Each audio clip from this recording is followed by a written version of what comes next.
All right, y'all. Welcome back to Anime Savants. This week, I am I forgot her last name, but I am Maureen. Everybody's Marin this week. Yeah, fuck yeah. I'm Yuta Kotsu this week, given the news. All right, and let's dive in. So what are we doing? Weekly, we're doing Vanitas and Sabikui. You want to do Sabikui? Well, Vanitas probably had like the most. Vanitas was reg.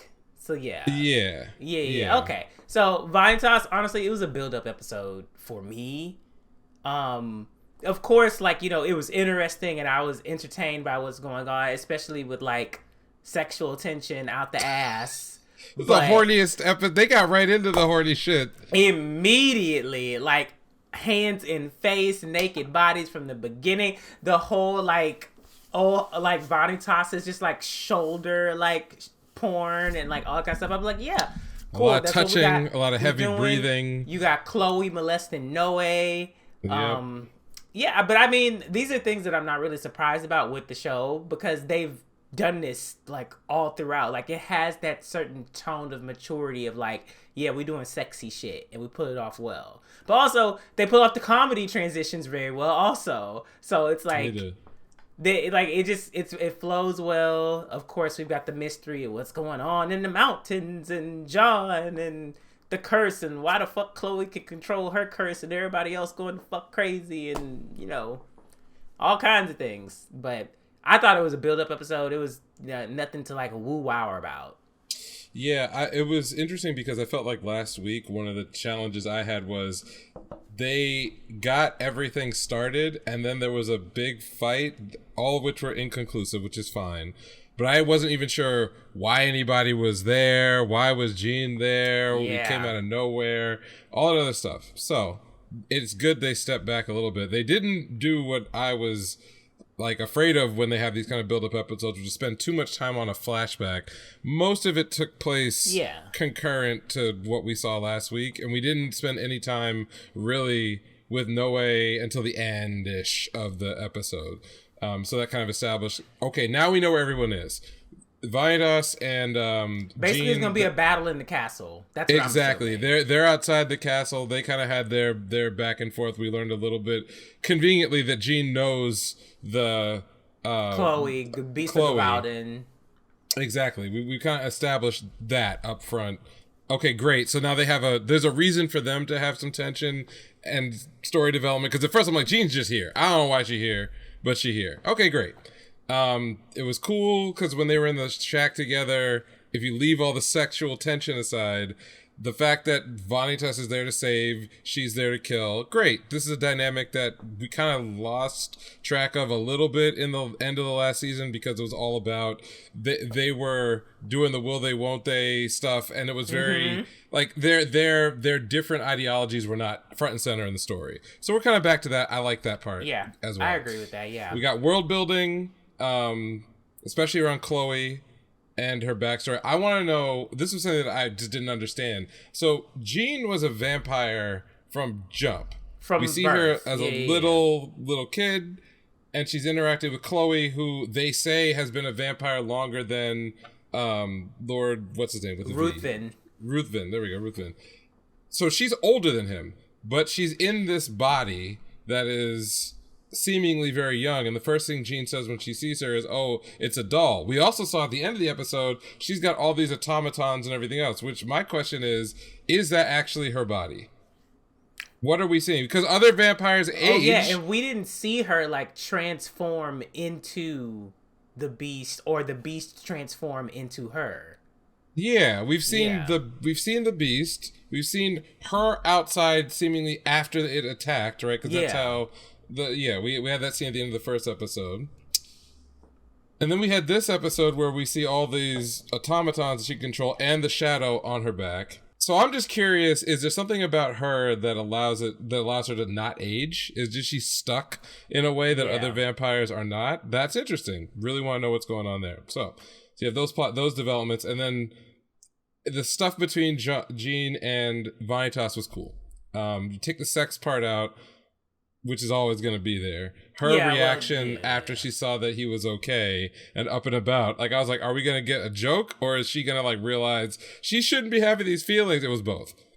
So, and honestly, like, I can only take that so many more times. Like, I need you to figure it out, girl, because it being used as a comedic gag is one thing, but it can only, like, you can only use it so many times, and her going back to the, oh, well, you know, our ideologies are different, so I'm just gonna, like, cut all contact. That won't make sense either. So it's kind of just like, she's going to have to eventually, like, come to terms with the feelings for it to not seem like, damn, girl, like, you keep doing this, like, it's getting exhausting, like, fucking like, move on or drop it, like, completely. Yeah. Like, let's just, like, assume that that's constantly going on in the background without you guys wasting time on it.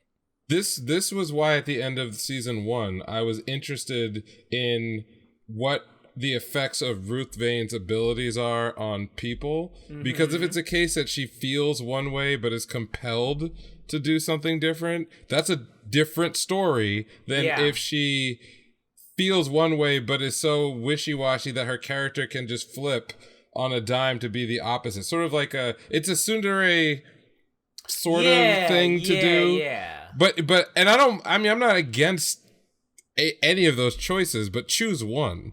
You know, or at least let us know what it is, because if her whole thing is like, in some moments she's deeply in love with this man, in another moment she is cursing the fact that she is deeply in love with this man, that's fine. Just give us an explanation, and as you say, move on. Yeah, just move on from it. Because it's been a season now, so like, move on. Or it's been a core, but like, move on.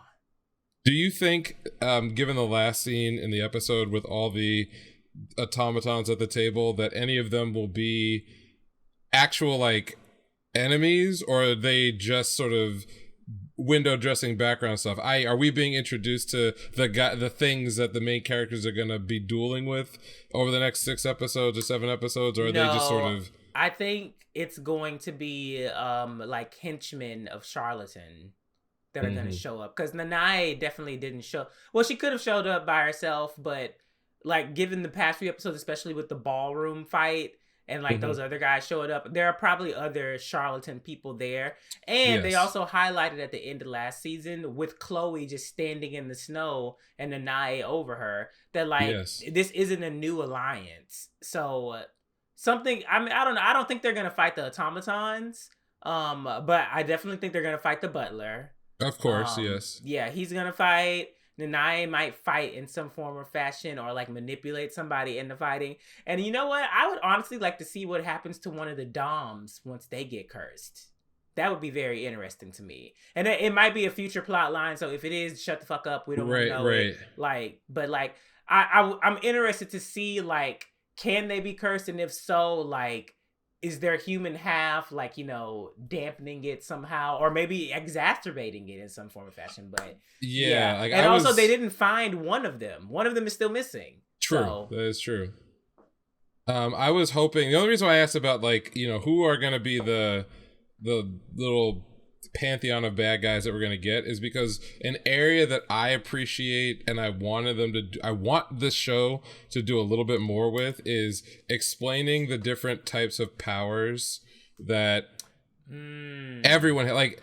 Basically, if you step away from like stories like shonen or some josei fantasy stuff, power systems are important to me because that's how I get the most out of whatever action. The characters are great, so I don't need to worry about them, you know, about getting a lot out of, like, you know, the interactions, because I think they're all very interesting, very tense, you know, well defined. But like, I want to see different wrinkles, the same way when we got introduced to the Cavaliers and those folks the ones who work for the church, like that first time you see, oh, they're getting their strength from injecting themselves. It seemed like each of them kind of had a unique thing. We got another introduction to that in episode 1 of this season. I want to just see more variety out of what people can do. What challenges as opposed from to just like power physical like augmentation or just like event. Yeah. Yeah, just cool. Show me some creativity. This is a space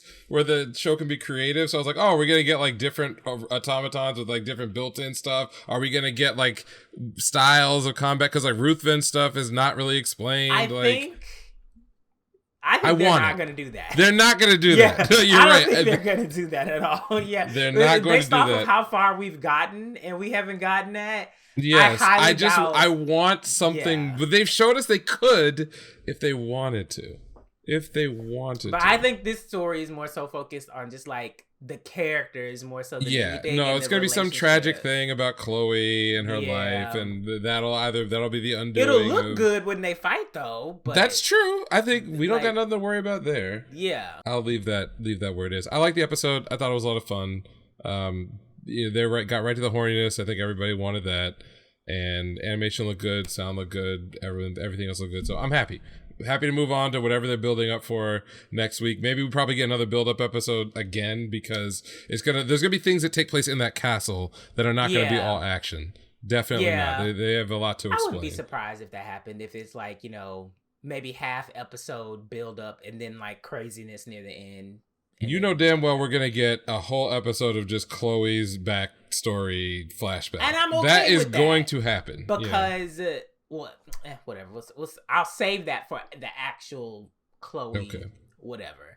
Because all I'm doing is theory crafting. I don't know what the fuck going to go on. Me neither. I don't know shit. I don't know what's going on. So, Sabiku Ibisco. All I got to say is that niggas are missing out. I know. This shit. I am like... This show is not getting the support that it deserves. I just gotta put that out there. And I'm not just saying, oh, you niggas aren't watching it on my channel. And hey, blah, blah, blah, blah. I don't give a fuck about that. I'm saying like as a whole, when I like go and like when I look at the websites or whatever, or when I look at forums and like new episodes of stuff comes out, this show is getting ignored. Yes. The people who are watching it are enjoying it, but everyone else is ignoring the ever-loving shit out of this. And I'm just like, y'all, this is good. This is good. Like, this is good. Can we... Okay, well... All right, we can get it. We can go bit by bit. I just want to say, like, one of the hallmarks to me are, what is it, like the trifecta or whatever? It's like the animation, the music, and the voice acting. It has all of it. It has all of it. That fucking instrumental piece at the end of the episode with the saxophone. Oh, yeah. It doesn't really get much better than that, y'all. That was the perfect encapsulating musical piece to, like, invoke a sense of, like, potential wonder of, like it was perfect. It was perfect. I haven't gotten that from any other show musical-wise this season. Yet. Not to say that they won't do it. But yet. But, like... And that's just one part. That was just one part of the episode. I didn't even talk. Okay, well. Well, they do a lot with like violin too, in like the general over themes that they have. Mm-hmm. There was a track that was playing. It was a very like low key background track when Bisco is leaving the wall in the flashback, and like the whole aesthetic.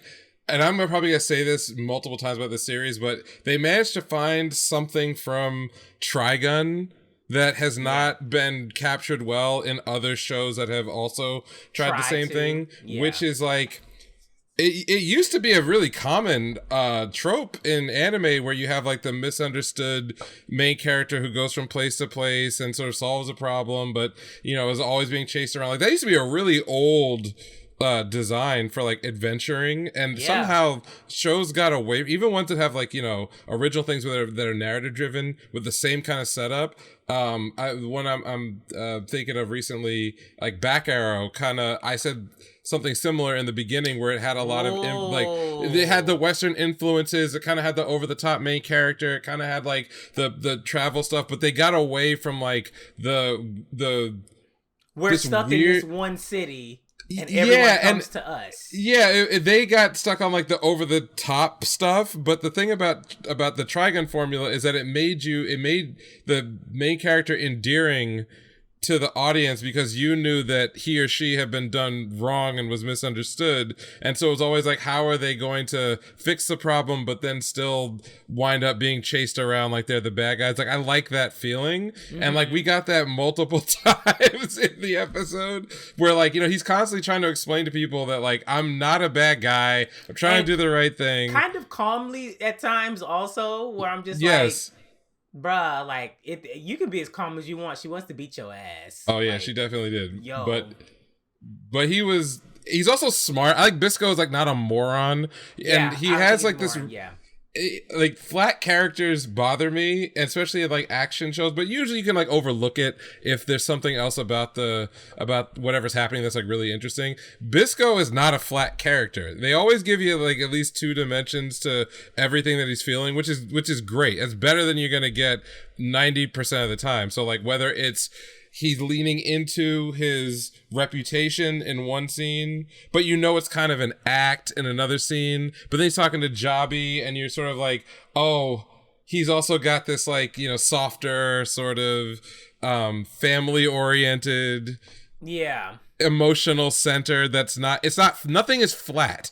You know, he'll and he gives you the whole range of right. You know, Dorohedoro is also kind of like that, where the characters give every character that is named kind of gives you the full range of human emotions if you stick with them long enough. Everybody, whether it's a villain or any of the main cast, like that range is why the shows feel more fun and alive and a little bit unpredictable. Even if you're really being honest about it, like there's nothing about Sabakui Bisco that is unique that you couldn't guess. Like most of the characters act and behave in very normalized ways. It's been done before, but also the exact same thing happened with fucking Back Arrow, where we've seen all that shit done before, but this is just their take on it, and they're making it their own, and there's nothing wrong with that. I am literally enjoying myself. I'm like cheesing throughout the episode. I'm enjoying the character interactions. I'm enjoying whatever kind of fucking setup we're getting. And then now that they're outside of the fucking wall, there's like a whole other world. There's actual foliage and shit. I thought it was just all fucking desert. And you got the crabs everywhere. We got the background story. That was the one thing. And you say this all the time. We have the goal. We already have the goal.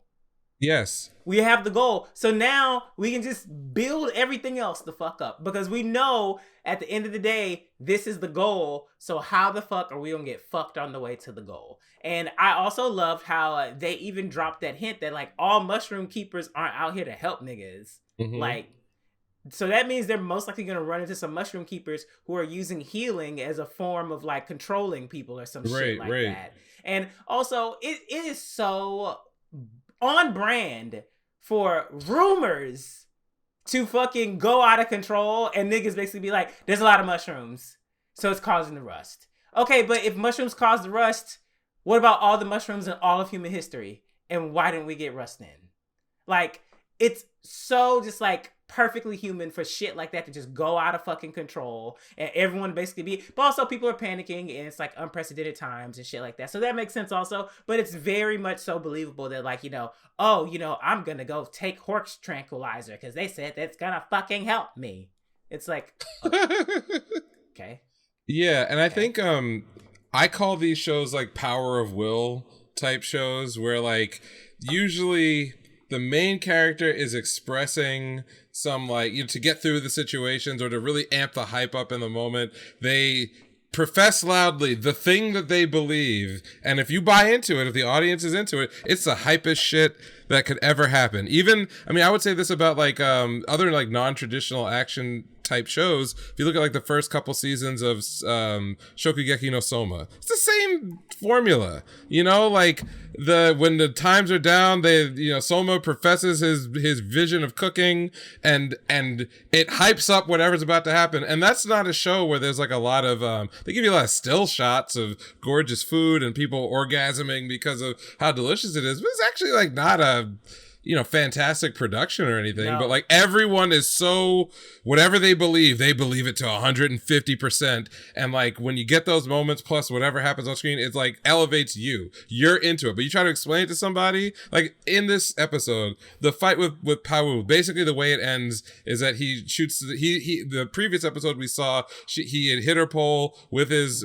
thing with one of the arrows, right, and then she goes for like the kill, and he just like man modes it and just stands up and just takes the hit, just tanks it. But like, and you're like, oh, what a badass! And it's she's like, a monster too. Yeah, man. she's a monster too. Yes, and it's like, he literally did the JoJo like, I already hit you before I entered the room type nonsense. But it showed off a couple things. One, his character's not a dummy. Two, he was like kind of play acting as the role that he's like, well, she's not going to believe anything that I say to her. Anything. Seeds though. Right. Also, he didn't want to hurt her. He knew that she was injured. He needed to set up a situation where he could trank her and get her out of there. Right? Like, there was a lot of layers to that scene. But at the end of the day, it was just a power of will scene. Like, I really believe in myself and believe in the things that I believe in, and I'm going to show you. And it worked. And there was actually some half-decent animation. They don't do a lot. They save the CGI mostly for, like, the crab. Animals. Yeah. And they do a lot of really cool stuff with effects. Like, I really like it's short, but when Pawu was coming down in their first fight in this episode with the pole, and they do like these very fighting game-esque like orange and blue cross cuts into the screen. It's like 1 second, but like they get the speed and everything else. But if you probably slowed it down, there's not a lot of like variation as to what's happening. Like as far as motion goes, this isn't one of those shows where you're gonna see like a character like in Jujutsu Kaisen, where they'll do those really extravagant camera angles where a guy will like run across the screen and the camera will track, and then they'll turn and they'll spin. They get the way this show communicates its action is fast cuts and then slow cuts. So she'll Pawu do a slash, and then you'll see the hit connect on the wall, and then they'll do this a slowdown where Bisco will literally be talking to her as he's flipping overhead, slowly moving. So they're doing the stretch and squeeze, but with time, in order to like communicate the action and let things rest. So this is good direction on a budget. Like, I wish more shows and that I honestly think that's what they're doing. They're working with their budget, and I feel like when the budget is needed, they will have it. Like, that's what I'm thinking based off of what we're getting so far. But also, what we're getting so far is good. Yes.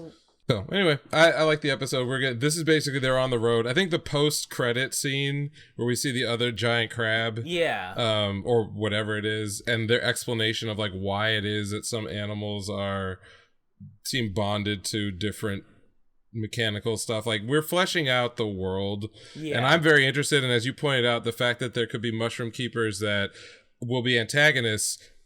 Now I want to know the power system. You got me. I want to know, how does this all work? It's very simple to get me with the shonen, first, if you just put some thought into it. Maybe that'll be brought in when Milo learns to use the bow. True. Yeah, and we've seen it in the opening. He has a bow, right? He has a bow also. So maybe he'll be taught how to be a mushroom keeper himself. Yes. Go on. But and also, I can see this show leading to some very sad endings. Half the cast is like infected and gonna die. Already dying. Yeah, man. Like, Javi was like, yo, just leave me behind. I'm gonna catch up. No, nigga, you're dying. They're gonna off-screen you. You got the sister who's now gonna be insanely obsessive, and the more physical activity that she does, the faster the rust is gonna spread. Yes. So it's like, you gonna learn the truth, and then it's gonna be too late. Yes. And then, like, you gonna spiral. And you know damn well when she finds out her brother is training to be a mushroom keeper. And so now she believes he's brainwashed by Bisco, which is going to go even further and go crazier.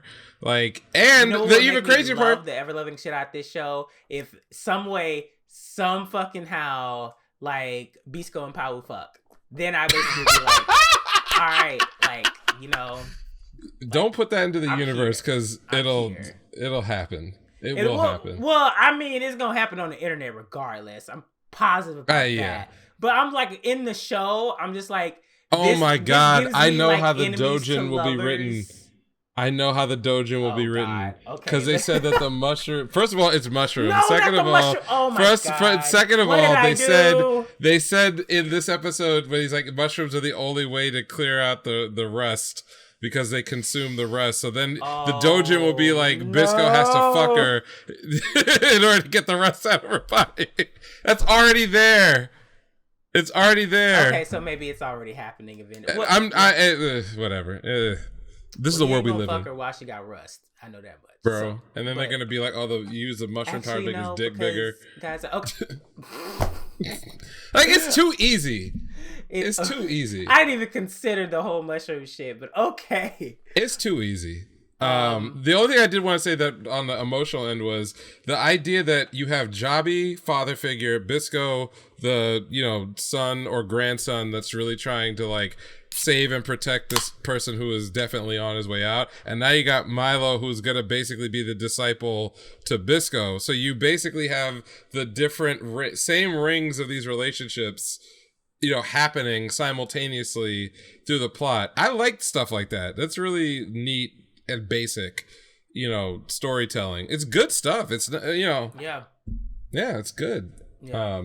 So good episode. What else are we gonna? What are we talking? We haven't really figured out a third. You want to just go through the stuff that we're watching? Yeah, we'll just go through the stuff we're watching. So I did my 3-episode thing. I watched Realist Hero, and my God, I love this show so fucking much. The way that nigga was flexing on Julius in front of Jean, I was like, oh my God. First of all, Jean herself was, because I remember last year you had mentioned during the season finale, Jean told her sister, she was like, he's a realist, you're an idealist. Mm-hmm. Like this probably ain't gonna work. But what I liked the most about it though was that the Empire didn't go in immediately like flexing power. Like Jean showed up, she surveyed in person. She was like, I wanted to come see myself, see what's going on. And then even when they were in the negotiations and like she was like testing the waters, she wasn't basically being like, we gonna shut this shit down. We got 50,000 niggas outside ready to go any minute. You better get this shit back. Like, you better give us this shit back right now. Like, no, she literally was like, all right, let's talk about it. Yeah, this nigga's wrong. Yeah, this nigga he fucked up. Yeah, but he my homie. So I gotta like, I'm here. I'm here. Like it was so great. But I fucking loved how Soma laid his ass out in front of her and then was like, oh, you want some receipts? I got receipts too. Like, and then also the way that they like intersperse all like the philosopher shit from like the like actual real world into that shit. Yeah, it was like the episode was based on Machiavelli's The Prince. Yeah, like the whole shit where Soma was like, a prince who had to work to get his power won't have a problem keeping that power, while one who didn't have to work is gonna keep that is gonna have problems. And I'm literally like, they're setting you up because nigga, either your merchant sister is gonna take that shit over and become an ally, or your shit's gonna fail and the Empire is gonna be like, nigga, can you help us just take it over? Sure. Just like, we ain't got time for that. I also love the scene about the beast and not the beast, but like how the demons see monsters and akin to like how humans see animals, and then the relationship. Because you talked about that. Yes. Like a few weeks ago. They shut that. They were like, you better not fucking say that in public. They were like, don't say that out loud. And at first I was like, well, what's the problem? But then when they explained, they were like, people who are like racist will go wild. Like they literally will start killing niggas and basically being like, you're not human, or you're not one of us and we have power. We're getting you out of here, bitch. And so like, I was like, oh, because we really haven't really seen that side of the society because we've been, with Soma and like the Beastmen with like Tomoe, they've been displaced, but like, they were refugees. So of course they were in those those camps or whatever, because like shit was still very recent. But like, I don't remember them saying anything about like Beastmen ever being like oppressed and like, them having to go through a lot to get to equality and things like that. Like, I didn't see any of that. But hands down, my favorite fucking part was when Jean was like, all right, can we stop all this shit? Come to the Empire.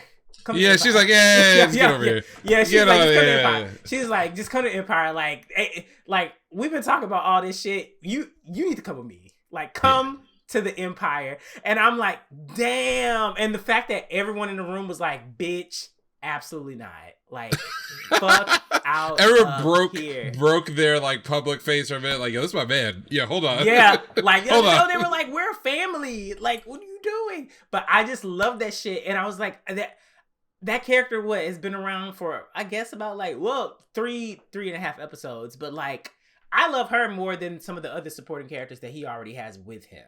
Well, because she has a little more depth, or at least we've seen two sides to her character, and she's smart and pretty driven.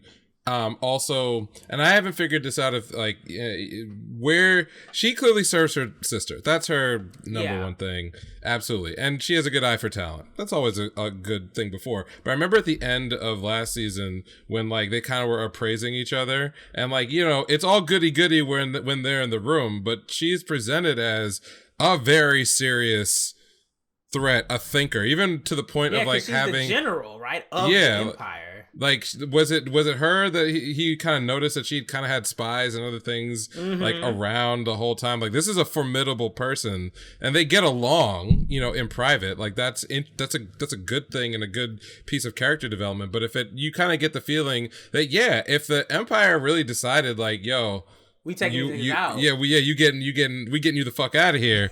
Like, she probably could get him the fuck out of here. Which, honestly, I thought that that's what it was going to go towards, or I thought that like Gene was going to be hesitant towards the alliance because when he said like, oh, we're building military power and we want to like handle the east side of the continent. I was like, that sounds a lot like the foundation of another world power. Yeah, and that's exactly what's happening. And the way it was handled here, I agree with you. They were a little too, well, it felt as if they were a little too excited to go forward with it. However, I think two things. Number one, I think that's a setup. I think that like, what is likely to happen is that things are going to go well for a while, but my guess is, and again, this light novels have been running, so the story's written. My guess is that at some point, the Elfrieden is going to wind up allying with some element of the demons themselves, because also that shit where Soma was like, I know that name. Yes, all that stuff, which I don't know, but I think that like, so part of what's going on is they're bringing in all these aspects of what we consider like modern, mostly westernized society, and for the most part, it's a good thing. Everything is an improvement, a technological improvement, an administrative improvement. But as we started to learn in the last couple episodes, the ideas that are so well developed in our world, they have downsides too.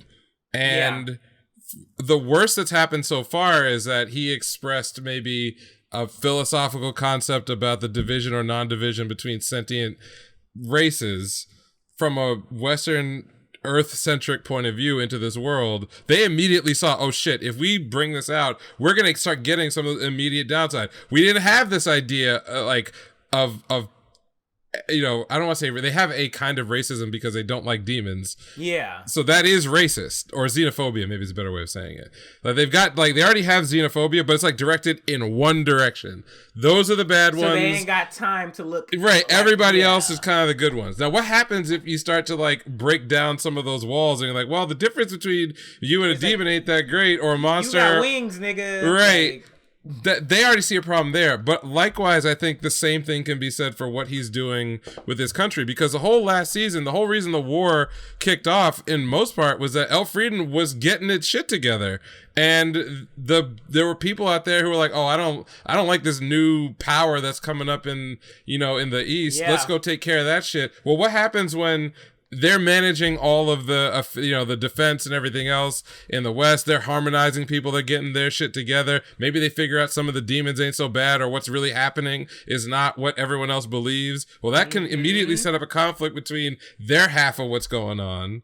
Because ain't no damn way they're going to bring Jean out and be like, yo, this girl's a force, and then not do anything with that. Like, all she's going to do is, like, hug her sister and get, buried in her boobs. Like, no, there's going to be this conflict went fine. The next conflict is not going to go as well, I don't think. Yeah. And we've already seen what they doing because they'll slaughter some niggas. So. Oh, they absolutely will. But I also want to know what is the plan for Julius's sister, because it seemed as though one of her lines made it seem as though she wanted revenge against Soma, or maybe was she talking about her brother? I think it was mostly against Soma. Or at first, but then when they described it in this episode, it was like, oh no, it's a internal thing with this family struggle. I also want to say they kind of swerved me visually with the design of the brother. What's his name? Julius. Because I thought, he has that look of like, a young, clean cut, pretty, distinctive, whatever. I was like, oh, this is about to be another main character. Like the father was like blinded by whatever the problems he had. Soma comes in, wipes out them motherfuckers. They need somebody to like be Julius the puppet. Recognizes Soma, right, and then he like, joins talent. the squad. Nah, Julius is just a nationalist. A moron. Yeah. And so it's really the sister, because I was trying to figure it out at the end of last season, like, is the sister and the brother are not together. She seems like she's smart, and it would fit the mold of the show to add like another, harem-esque character there who is like down, when she walked around the city, she's like, things seem like they're a little more opened up, like she's open-minded, but she's really smart. Are happier. Right, she's very intelligent. I thought Julius was just gonna be like, those two were gonna join, because his design was like a main character-esque design. Or she would be like the envoy to Elfrieden. Yeah, or something like that. Now I'm like, nah, bitch, you got me, because Julius is about to fuck everything up, and then his sister will take over. I'm ready to see, because they were talking about it in the carriage. They were like, these people have tasted freedom. Yes. They're not gonna want to go back from this shit. Yes. So I'm like, is it gonna be a revolution against Julius? And also, it's just like the majority of your noblemen and generals from your military, they've been in captivity. So that means that their muscles are probably atrophying. That means that them niggas probably or they don't have the power they used to have, or they don't have the arm, whatever it is. Exactly. Also, the kingdom's gonna be really like strapped for cash, because they got to give the fucking reparations, which was the exact purpose of the reparations, to prevent them from putting a shit ton of money back into military funding and trying to so there's a lot of thought like that's like in the show. The only thing I'll say is kind of funny, and it's why I enjoy the show, is that a lot of stuff that Soma's doing here is pretty it could be nefarious in another context. Like if this was Lelouch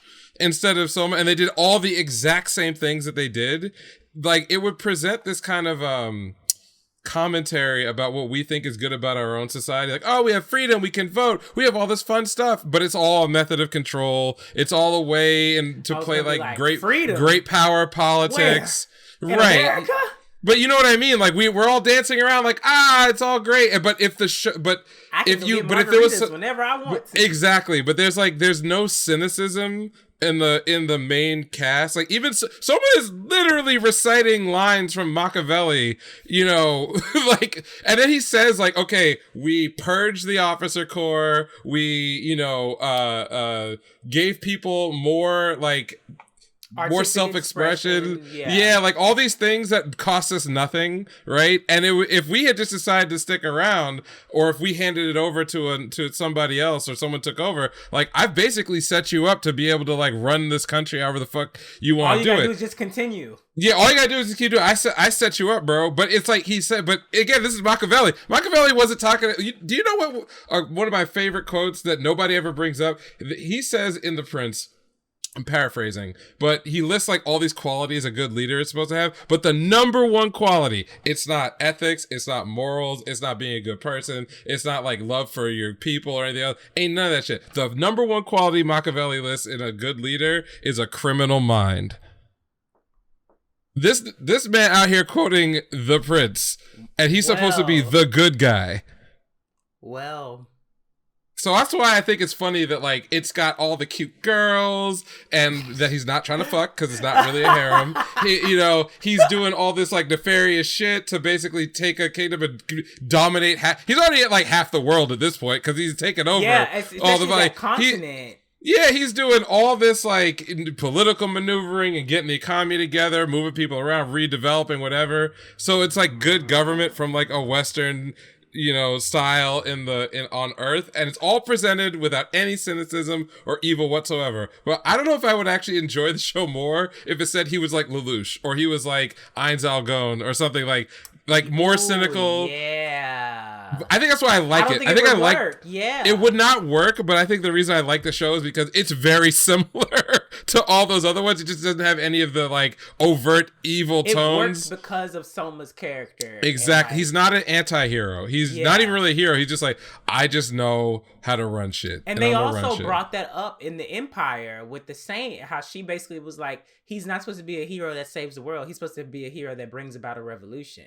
Yeah. So I'm like, well, girl, do you agree with the revolution that he's going to bring, though? Exactly. That's the question. Like, are you open? Because, like, you got your little cell phone prototype over here, but are you going to like the other shit that he's going to bring? Because he's going to bring I'm pretty positive what you said also is that, like, he's going to end up teaming up with the demons somehow. They've already planted that seed. Yeah, something with that is clicking I see what's going on here. The mystery with the dark magic, the talk about like Licia, if she had like an older sister, and then the queen is like nobody knows what the queen's dark magic does. It's like, oh no. It's funny because like it's a show that if you look on a per episode basis, it's like not a lot happened. It feels like, or like they don't go anywhere. It all takes place in one room, or it's like all exposition. It's doing all the things that would like turn me off to like anything else,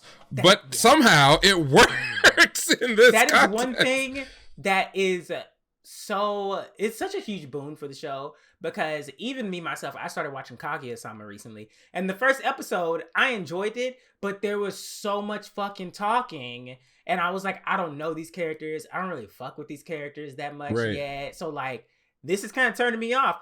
This shit, they could sit in that fucking room for, like, 3 episodes. And I'll be like, what? Oh, my God. Yeah, if you move that resource over there, then them niggas can't do shit, nigga. Exactly. Love it. Fuck yeah. Do it. Oh, Julius, chop his hand off. Like, every time he fuck up, chop a hand off. You lose a limb. We'll start with a head. You have no foot. Yeah. Something. You're going to lose the elbow up to the elbow next. And then, like, we just going to keep going. Like, they could talk nonstop and I would fucking love it. Like, that. Yeah. Right. So you, in a similar vein, you said you watched the first episode and a half of Genius Prince. What did you think of the first episode? So honestly, like what you said, like in the previous week, the voice acting really is doing a lot of the fucking work for me.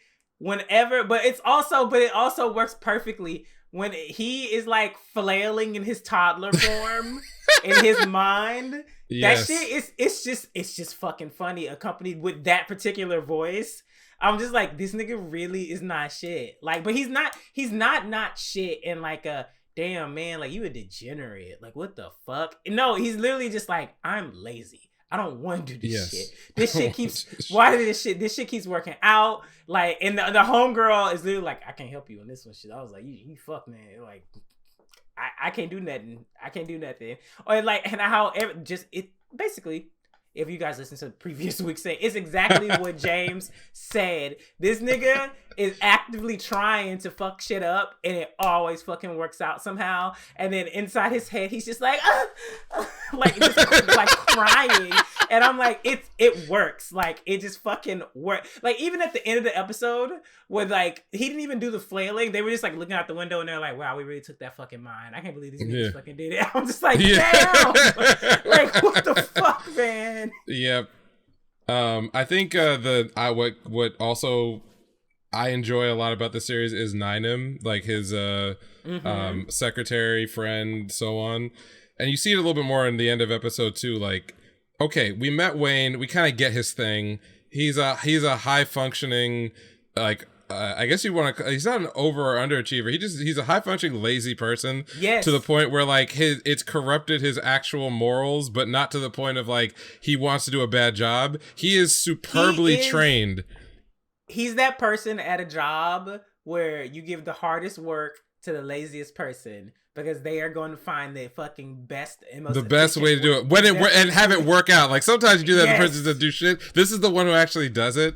I was telling actually my wife about the show because I was like, we were talking about comedy and I was like, there's not a lot of comedy in anime that modern stuff that I really rock with, but I rock with this show. And she pointed out something to me, which, in hindsight should have been fucking obvious, but I understand it now. I think the reason I like this show is because I identify with Wayne a lot as like a very lazy person who, and anyone who knows me knows that I've said from like the day I was 14 years old, they said, what do you want to do? I said, I want someone to pay me to think. I'm lazy. I'm not trying to work hard. And then I go and look at like my life and I did all sorts of shit. I got a fucking PhD, man. I don't want to work.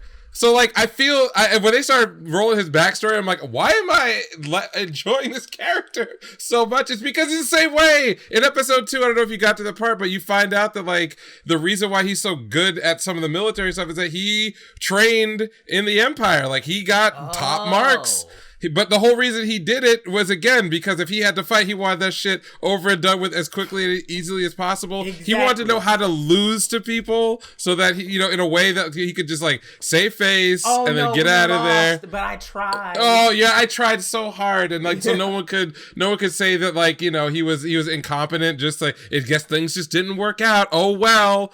And that's what he keeps trying to do. He keeps trying to do it. I enjoy that shit, especially, like, the first instance of it, where they were like, you asked the Empire person to train them.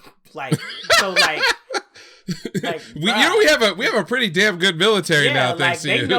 They know formations, like, and also they were like, yeah, the other army, they just be like throw niggas at people. Like, we have an actual like fighting style now. Did you see? How'd you like it? So at that point when they do the first fight, I didn't know going in how they were going to present things. Yeah. So you're like looking at this sort of like, their art style, and you kind of see what the guys look like, and then it's like, okay, battle start. What are we going to get? And they switch to like that chess board with the CGI, and I'm like, oh, that's interesting. Okay, we're actually gonna see what's going on. And then like his little form when it like is watching it is like freaking out when things are going well, and they go back and forth, and I'm like, that's actually aesthetically pretty interesting. Like I enjoy this, and it's for comedy 9 times out of 10. It's like, oh look, we don't need to really see them like stabbing each other constantly, which we get though. We do get that. We did get it, and it was great, but it didn't need to basically be like they're moving forward, not show it. It's kind of just like, nope, here, back to Wayne. Like, yes. It's almost like I'm playing a video game light novel, or what do you call them? The visual novels. RPGs. But of a war like. Mm-hmm. What is it called? Oh man, it's a eroge, but it's rants. Like that thing where it's like a strategy game is your overworld, but it's got a lot of visual novel stuff, and you do some tactical combat. It almost felt like that, but properly translated into the format of an anime. Like this is, I mean, it's a light novel. That's what it is. Mm-hmm. But like conceptually, for how they're presenting it, they're taking a lot of elements from visual novels and games and other things in order to in order to like, I guess, save money. Why animate a scene where you got to put like thousands of CGI guys running around to save money when you could just do this sort of stylized version of the fight? And then if you're gonna have any good animation, which there is some in the second episode, definitely at the end, if you're gonna do that, just like do it in like one spot. Like in episode 1 when 9M shows up on the horse and fucking beheads that motherfucker. Yeah, which cuts his arm off first. So I was just like, excuse me? What kind of show is this? That. Yeah, I mean, I know you told me, but like seeing it in action, I was like, oh, the shift, it was a different tone. But it wasn't like a brutal thing where I was like, ooh, this is jarring. Like, what the fuck? No. I was like, no, this is her personality. Like, this is how she deals with people. Mm-hmm. Like, and deals with fucking racism, which is a subtext to this story. People be talking shit about her. Yeah, he was like, oh, the filthy, blah, blah. And she was like, make sure his last words are never known. she looked at all her homies like they will tell no tales of this man. Yeah, like he died. He dead. That's the tale. He's fucking dead. Get his head. Yo. Get his head. I love that. I love that energy. I wish that came up more often. Like, just characters just like, yo, when I'm done with you, no one will remember your name. Nobody. Which is honestly that's one of the worst fucking things for people who are like egotistical as fuck. Basically being like, no one's gonna know anything. No one, like, you're gonna disappear. Nothing. Put you in the ground. Like yeah. So I'm enjoying it so far. It's sort of a good counterpoint, even though it's similar in setup to Realist Hero. It's just it's a departure in a different direction where we kind of know. Works. Yeah, the formula is very, very sensible. Main character overachieves, regrets it, comedy ensues, a new threat appears, he tries to get out of it, his attempts to get out of it only succeed harder, increasing his frustration, rinse repeat for 12 episodes. I'm cool with that. And if they try to do anything else, if there's any part of it that kind of does elevate in a way, maybe there's a story or a narrative that really does hit on something that is real and it's not just comedy, then more power to it. It's overachieving already. So that's where I get out of it. It's not going to be like, it's not showing up on Sakugaboru anytime soon. No. You know what I mean? No. So. Which my recommendation has something to do about that, but well, that's all good. No. Anything else that you watched? I watched Kaguya-sama, but I'm gonna say more about that at a later date. I want to watch the full first season, and then I'll give more thoughts about that. Oh, Sama ranking. Holy shit, y'all! You want to talk about something that's gonna show up on Sakugaboru? That episode from last week. I've seen stuff from it. I've seen stuff from it. Oh well, I'm pretty sure. Have you seen the one with like the guys like doing the spear at him? Yes. Yeah. Like that. Yeah. That is literally the tip. As of now, that's literally like just the tip of the iceberg of what they did. Because now that the niggas are actually like fighting, I'm like, wait, I didn't think we were gonna get to this level of like brutality. Yeah. And they're literally like, yeah, Boji's the only kid. So like these niggas are gonna fight. Like I know, I like everything I see. Everything I see from the show, I like. I just can't get over Boji's design. Oh my god. Boji's what? His design. Like I haven't watched enough of it to be into it. Yeah, I mean like there is a reason for the way that he is the way that he is. I get it. So I love everything I see. I'm not talking it down on it at all. I mean, it looks fucking fantastic. Yeah. Fantastic.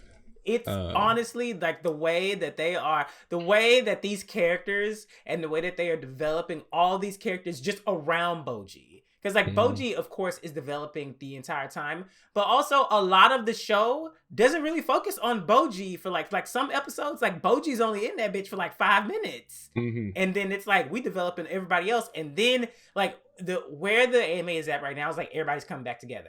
Like shit's just hitting the fucking fan, and they were like, "Hey, guess what?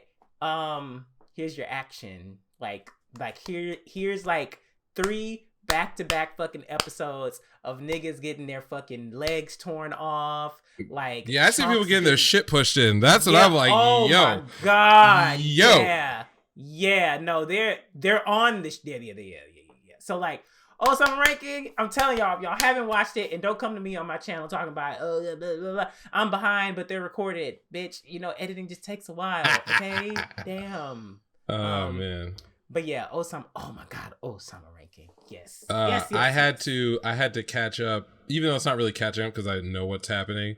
But this was the week of Marin from episode 2. The internet melted down on itself. And so I had not watched. I just watched the first episode to check the quality. It looked fantastic. Yeah, and I'd read some of it, so I'm like, oh, it's cool. People are really gonna enjoy what they get to. Well, I had to go watch episode 2 this week, and these motherfuckers, It's like four panels in the manga. Is like, oh really? It's not that long because most of that is about like, you know, her getting him to watch the show that she was trying to base her character on.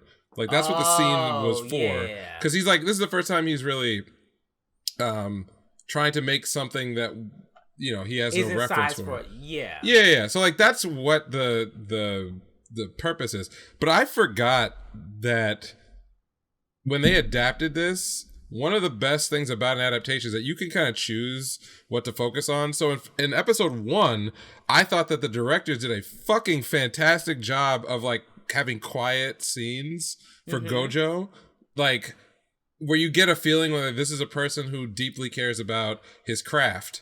And the little details, like when he had like the bandages on his fingers from from like doing all the stuff with the sewing machine, and you just know that like it's something he's really into. Okay, so they continue doing stuff like that, but episode 2 they're like, we know what we about to do. We know what we doing. As someone who has watched episode 3, they get right back to it. Yes. As far as like, you know, especially with Marin, like I am just loving the emotional maturity in the show. Oh, she's such a fantastic just character. She is so fantastic. Yes. I love it, but also it's not as though she's just like, I am the best person ever and I'm gonna tell you what to do. She's very humble. Yes. She has the attitude. I don't know a lot of people who cosplay. I know 1 or 2 people.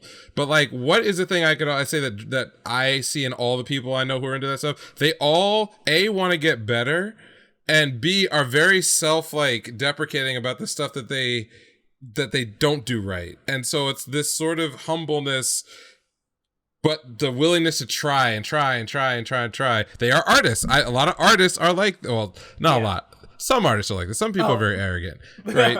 I think you know what I mean. But like, her character is, if you take away the fan service that is in the show, and they're not ashamed of it at all. If you just take that away, her character by itself is fucking fantastic. I wish more writers would pay attention to the things that make Marin an endearing person to like. You want to root for this character to grow and succeed in the thing that they are doing.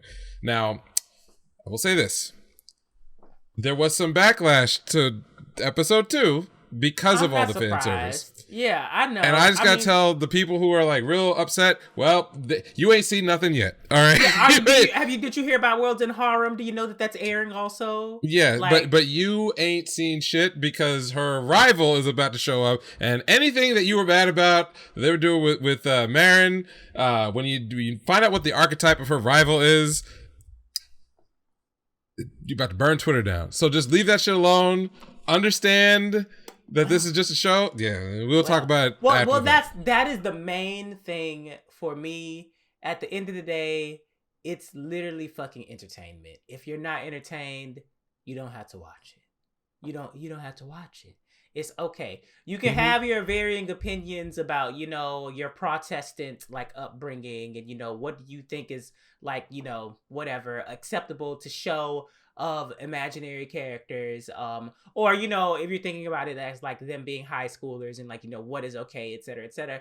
But also, this isn't airing on Nickelodeon and Disney Channel. Absolutely not. So just, you know, you can just, you know, it's like, you know, the people who are watching it, or the reason why it exists is because the people who like it gave it money.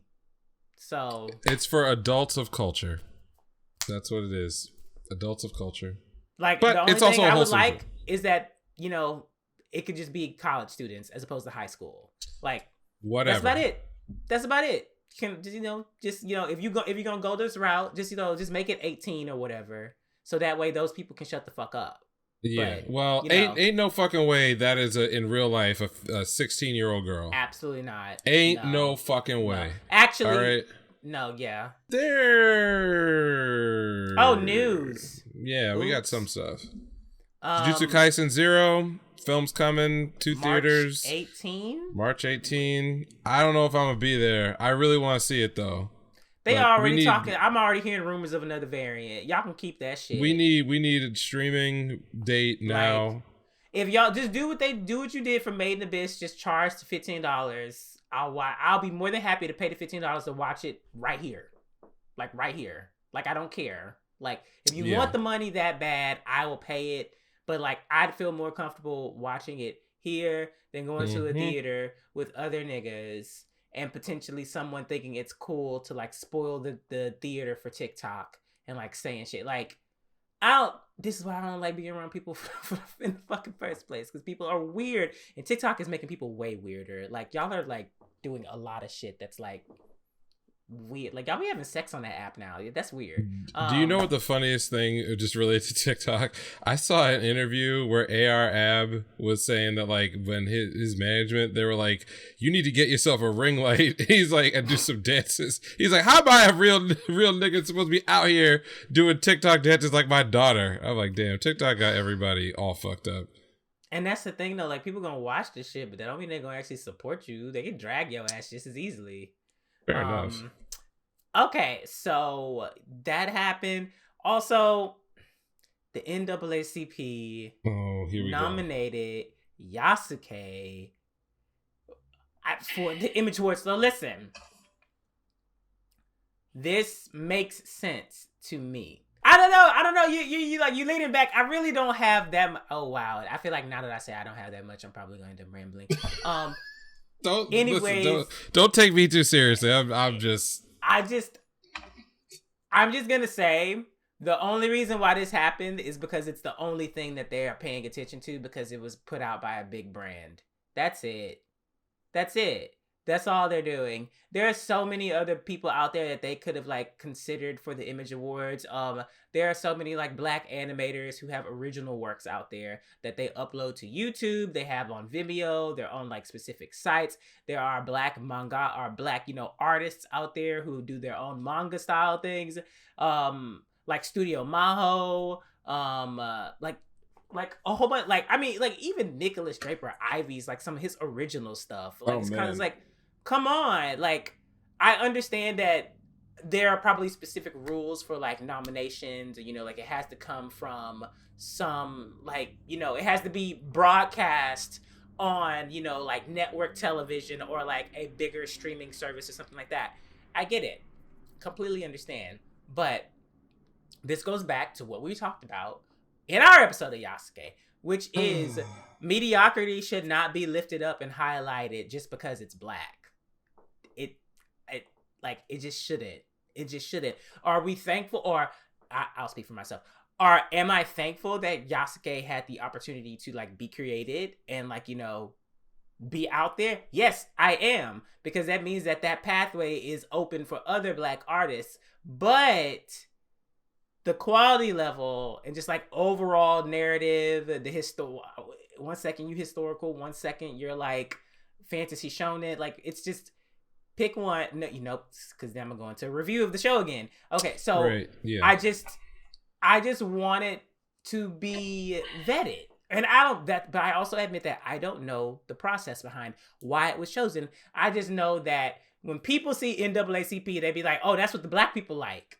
Oh, so that means black people fucks with this." And it's like, no, we don't actually. Not this one. Am I a supporter of LaShawn? Yes, I am a supporter of LaShawn. Yes. I watched all his shit all the way through, both times. So yes, I am a supporter of him. But of this particular project, nah. No. So, if it wins, it wins. I feel like it's just because like they were like, ooh, this is popular and it was made by a nigga. Nominated. Great. If that's all that y'all are going to be doing for the awards, whatever. You said there was some other like drama with the NAACP also. Yeah, which I feel like less connected to than this particular one. I mean, there was definitely Awkwafina getting nominated for the voice that she did. My god! That's its own kind of kettle of things where I have mixed feelings in a lot of directions about it, but it was a thing. She's blackfishing. There's appropriating black culture as another POC. I have a lot of conflicting feelings about it, but I don't want to lump her into this. All I want to know, Awkwafina girl, is where'd the accent go? Where'd it go? It's a question. You said you wrote. You said you said that you born and okay. Yes. This is that issue is deep and it touches a lot of different directions, and I think that there's no answer to what the instigating Everyone's event. Not gonna be pleased, no matter Nobody is going to walk out of this happy. If you are a person who doesn't like Awkwafina, there's a lot of hard truths in what's going on around her that don't exactly conform to one narrative. If you're someone who loves her, there's a lot of problems with the way she is elevated and other things around that. So that's its own conversation. Maybe we could do a conversation like that at some point. But I'm just saying, this is strike 2 for NAACP off the same slate of stuff. My issue, same month, damn near, or like week almost. Yes. So my issue is very similar, Jordan, to what you said, which is it's easy to win categories where there's not a lot of entrants, okay? And as someone who's made a career out of being the only one in a lot of spaces, I understand there's nothing that you, the individual, can do about that. This is not LaShawn Thomas didn't do anything wrong. Yeah. He created something he wanted to create. Whatever the qualities of that thing they exist. The bottom line is he got Netflix to pony up a lot of money on his vanity project. And for good or for ill, it released. It's out there. It's out there. People did, in fact, a lot of people watched it, whether they liked it or not. It was heavily watched, and there are names attached besides his to the project that I don't want to slander because I didn't like the total outcome. Like, I love Flying Lotus, right? Yeah. Flying Lotus was a co-writer as well as did a lot of the music, which I think that one part of that of the show that was cool was the music. There was a lot of like really cool design stuff in there. So like, I don't want, as you said, I don't want to re-review what Yasuke was. The fact of the matter is that it exists. Okay, so the NAACP is not at fault for nominating this piece of work by a black creative that was groundbreaking, not for its qualities, but for its existence. There's nothing necessarily wrong with that. My question is, how, as you pointed out, how deeply did they look for nominees, right? What were the criteria? Because I didn't really go and do an extensive deep dive into like what's the period of time that they were doing it, or what were the criteria for the level of production that would get you on this, because there's a lot of black people doing things in animation. They may not get a platform to show off what they do, but Netflix, right, but they go to black people put in animation work at film festivals. There's plenty of them out there if you're looking. So should the NAACP be highlighting this and other things? Sure, there are other shows on their list, but this was obviously the one that got people the most riled up about it. But my other question is, has nothing to do with the NAACP. Where's the follow-up with other black creatives if Yasuke is good enough to get all this buzz and LaShawn Thomas is a big enough name to carry stuff like that? 2 projects now that I think have not been all that good, but have similarly made a fair amount of money for somebody, including LaShawn Thomas. Where's the follow-up? I don't see it. I don't see Netflix making any big investments in black creatives like that. I mean, Netflix isn't even looking at it from a black creative thing. They're probably looking at it from POC, and POC wise, they just talked about the Squid Game universe like the other day. Sure. So good luck. It's a hit for them. And this wasn't about Netflix, but it's from an article. I think it may have been in The Atlantic like many years ago when they were talking about like the housing crisis, and they called banks that were involved the vampire squids of the finance industry. They just sort of stick in their beaks in anything that bleeds. And I feel the same way about especially Hollywood in general, but the way Netflix does business is so data driven that you get this weird thing where a producer, a showrunner who makes a splash with something will get 10 bites at the apple, even if everything after the first one fucking sucks. Like M. Night Shyamalan made like 3 good movies, and then for a span of 12 years just got to never be forgiven for got to Avatar. headline and do anything he wanted to, including Never like be befouling the name of Avatar forever. Never And he's be a person of forgiven. yes, I know. I have hard feelings.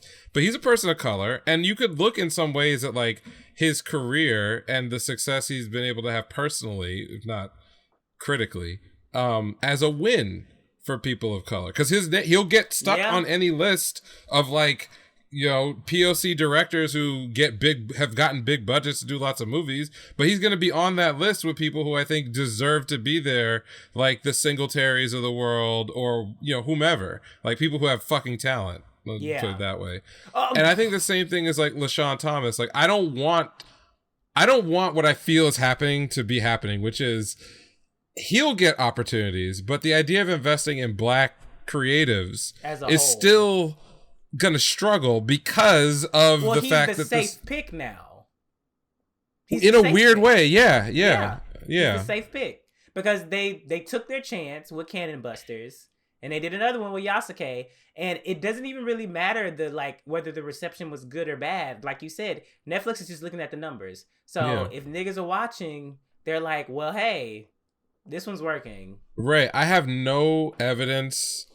I'm sure it's out there. You know, Netflix doesn't do much to share their viewing numbers or anything else. No, yeah. But let me just throw this out here for a second.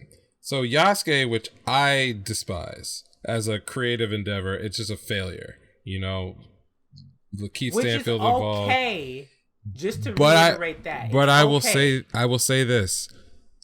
It has a 93% freshness rating on Rotten Tomatoes. Okay. Whereas in IMDb, which is more of a collection of like industry reviews, it's like a 6 out of 10. Which, if I'm being fair, is probably what it is. I can agree with that rating. Yeah. But it's that 93%. That's the audience. And if you're Netflix, that's where they're looking. They're looking at what the people who pay for our service or would sign up.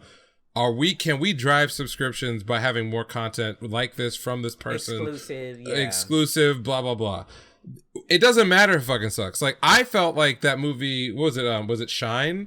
The one that had Will Smith and it was sort of like a cop race allegory stuff. Yeah. I didn't love that movie. And a lot of critics talk shit about that movie. But at the time, prior to the Red Notice, which also me and my wife turned that off after 45 minutes, that was like the highest viewed Netflix original film. And they were talking the same mess about, we're going to shine you. I think there's an animated series that they're working on for that and a sequel. Like, that's how, if it bleeds, they go for it. So my point of view is, the reason why I'm bothered by Yasuke getting whatever kind of like plaudits from just showing up, the reason why it bothers me is because I think that in the minds of the folks who make decisions, that's just a reason to pour more money into LaShawn Thomas than it is to pour more money into the stories of black creatives. And the NAACP is not responsible for that, but at the same time, they kind of contribute to it too. You know, so that is the L I think that I'm willing to give them. But do I hate, you know, any LaShawn Thomas or anything he's done? I don't hate it. I have friends who hate it, but I don't hate it. It's just I want to see more. Again, Nicholas Draper Ivey is a name that comes to a lot of lips, but there are other black creatives who I think have just as much of a vision. Yeah. And could do really cool things, but will never get a chance strictly because the LaShawn Thomas of the world now get to be the one. And maybe that's progress. Maybe progress was we didn't get to have one black nerd creative out here doing shit. And now we have one. So we should be happy about that. I'm just not happy about it. I want more. So that's how I feel about it. That is absolutely okay because getting more isn't going to hurt anybody. I don't think so. It's it's art. Like, just, anyways, that's a whole other thing. Did you have any more news? Did I have more news? Maybe I'm forgetting something. No, that's probably more like a recommendation. So, no, not really. Okay. Well, then we can go to recommendations. And my recommendation, and it's exactly what I thought was going to happen. And you don't have to watch the entire fucking episode, y'all. Y'all can go to Sakugaboru. You can look it up. But Tropical Rouge, Pretty Cure had their final fight. And bitch, when I tell you, it was amazing. The fucking... They had a shot where one of the girls, who's like the senior, like punched something. And they literally outlined every muscle in her body like a bodybuilder. Oh, they going in. All right. Yeah, all right. like it was fucking amazing. And so someone did like a frame analysis of it on Twitter. And like, the animators were literally like fucking around in like the shadows and shit. They're drawing like random shit in the shadows in the frames while they're like moving and doing like crazy shit. Like, all right, you have to link this to me. You have to share. Okay. Well, yeah. I'll share it after that. It was, but fuck, it was so good. Now the show itself, it's for little girls, but it's also marketed. Well, it's marketed towards little girls, but then apparently, like they like released them. The demographics that watch it are like little girls and men from the age of 19 to 40. So like. The niggas are there for the Sakuga because the ones who are creating the show are those people in that age range primarily. So they're like, I just want to fuck around and like see like, what I can get away with at this studio. Like, Toei, can I put this in here? Wouldn't it be crazy if she did this shit? It was. One of the girls literally like, there's like a punch scene where she's just like it's. I'm interested. Man. They fucking did it. This is why I watch Pretty Cure, because for some seasons you get this like throughout the season. Like they go ape shit like this throughout the season. In some seasons you only get it in the final episode. This season they had several times where they did some shit like this, but it wasn't like elongated. This whole fucking they were like, this is the second last episode. Dump the budget. Go. Dump the budget. Get this nigga in here. Dump it. It was so fucking good. It was so good. So, Tropical Rouge, Pretty Cure, episode 45. You can just fast forward it, and once you see like shit, once you see niggas just like going in, you're there. Okay. You're there. Okay, I'll take a look. You're there. You reminded me of one thing, which is this doesn't qualify as news or a recommendation. This is just ridiculous shit that I discovered. So anyone who is watching Dress Up Darling, in episode 2 and 3 they mention the show that Marin is watching, the Arrow Gay? Yeah. Cloverworks announced that they are going to produce at least one episode, could probably be like let's say episode might be like a 5 or 10 minute short of that show to be a pack-in for the Blu-ray. Oh my god, that's genius. Because the fucking conversation one of my favorite scenes from the 3rd episode is when they were talking about that shit, and they were like, when she started masturbating in front of the school assembly, and like all the adults were like, what the fuck are they talking about? Like, yo, that woman was like, teenagers scare me nowadays. It's Cloverworks, they got some balls of steel. That is whoever came up with that. Fuck, that is genius. That is genius. And it's being sold with the DVD, so it doesn't even have to broadcast. That is correct. Fucking perfect. It may have something to do with the rating of the DVD set, but I mean, that's probably. That's true. Yeah, but I didn't think about that one. Other than that, I mean, that is fucking cool. Did not think about that, but yes, I heard about this a couple days ago, and it skipped my mind, and I was like, oh, okay, these motherfuckers they know their audience. Yeah, listen, they know their audience. They know where their money comes from. Ain't nothing wrong with that. Ain't nothing fucking wrong with that. That's ingenious, to be honest. Yeah, if I cared that much, I would give them that money too, to be honest. I'm not even gonna lie. But I'm positive that shit's gonna pop up somewhere on the internet within like, seconds of release. So Ain't no joke. That's gonna be the first thing that comes off of that Blu-ray. It's not gonna be the HQ rip of a show and they want the show too, but that's gonna be the first thing because it is going to be upload. It is going to be on the internet within 3 minutes of that release. Guaranteed. Because there's a nigga that lives right next to the store who's gonna walk right over to his apartment and just basically be like, slip, slap, boom, let's go. Easy game. Okay. Do you have any other recommendations for the week? No, that was my only one. So I have a 1.5. So the half is we got the Biken trailer this week. Oh my god, yo! They didn't show her ultimate, but when she started her ultimate, she like lifted her robe a little bit, and I was like, yo, what the fuck? If you just go.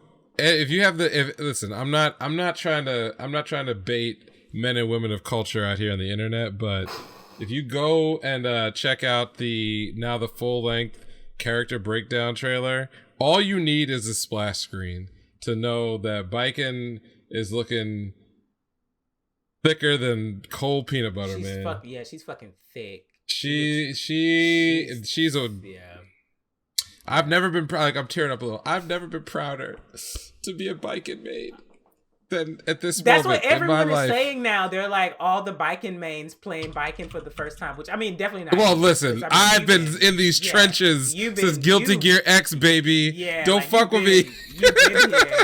You don't fuck with me. These y'all new cats.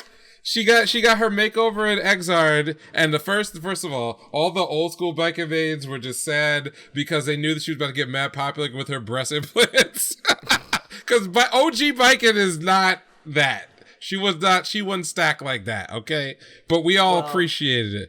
But then introduction to Biken was through Epic 7. So no, that's listen. Which was like so far removed from the actual fucking game. Listen, but good. I respect it. I'm not saying nothing wrong with that. I'm just saying that like big ass boobs. Jesus Christ. Dizzy. First of all, I've never hated. I'm gonna put on my get Is my. Is she part of the battle pass, or do they know yet? We don't know yet. But let me just put on my gamer hat for a minute. So my relationship with the Guilty Gear series goes back to Guilty Gear X on the Dreamcast and in arcades. I was broke back when I started playing. I had no fucking memory card. All I had was the game. Me and my homies, this is what an afternoon would be like. We were 13, 14 years old. Come by on a Friday or a Saturday. We boot up Guilty Gear. We put on the hardest difficulty setting, and we would rotate controllers until we got to the end.